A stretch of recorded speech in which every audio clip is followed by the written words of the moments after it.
రీసెంట్‌గానే ఇప్పుడు మీరు చూస్తే ఆల్మోస్ట్ నాది లాస్ట్ రిలీజు లాస్ట్ ఇయర్ వచ్చిందనుకుంటా. అది హ్యాడ్ ఎ రిలీజ్ అది కూడా కోవిడ్ టైమ్‌లో కమిట్ అయిన సినిమా అది.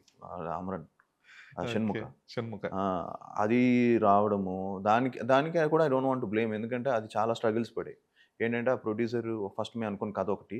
తర్వాత ఆ producer he couldn't complete the film. Okay. So, ఇంకో ప్రొడ్యూసర్ టోటల్‌గా తీసుకొని తను తీసుకుంది గూడా నేను డైరెక్ట్ చేస్తేనే కంప్లీట్ చేస్తాను సినిమా అని చెప్పి తను హ్యాండ్ ఓవర్ చేసుకొని he finish the film. He did the direction కొన్ని పనులు. సో, ఆ డైరెక్టర్‌ని మనం వద్దనుకొని సో, అలా అలా చేసిన ఫిల్మ్ వల్ల అది ఓకే. క్లమ్జీ అయిపోయింది. యాహ్! హాఫ్ అండ్ బీట్ ఉంటది కొంచెం అది. వెరీ బ్యాడ్ ఈ రిమార్క్స్ వచ్చాయి ఆ సినిమాకి. హ్మ్. నాకెప్పుడు రాలే అలాంటిదెప్పుడు. సో, అలాంటి రిమార్క్స్ నేను ఫస్ట్ టైమ్ నేను వినడం. ఎందుకంటే నా ఫిల్మ్స్ ఓటీటీలో 'సీఎస్ఎస్ సనాతన్' గాని, 'క్రేజీ ఫెలో' గాని హ్మ్. కొన్ని ఫిల్మ్స్ డిడ్ వెల్ డిజిటల్‌లో.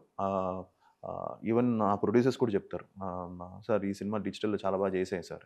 సో, దానివల్ల కొంచెం నాకు డిజిటల్ మార్కెట్ ఉండడం వల్ల ఈ సినిమా కూడా చేయడము దానివల్ల ఇది రిలీజ్ అవ్వడము ఆ డిజిటల్‌లో కొంచెం అదని తర్వాత బాగా బ్యాక్ ఫైర్ వచ్చింది. హ్మ్. అప్పుడు అనుకున్నా ఇంకా మనం ప్రాపర్ సినిమాలు ప్రాపర్‌గా చేయాలి. ప్రాపర్‌గా చేయకపోతే ఇదైపోతుందని. బ్యాక్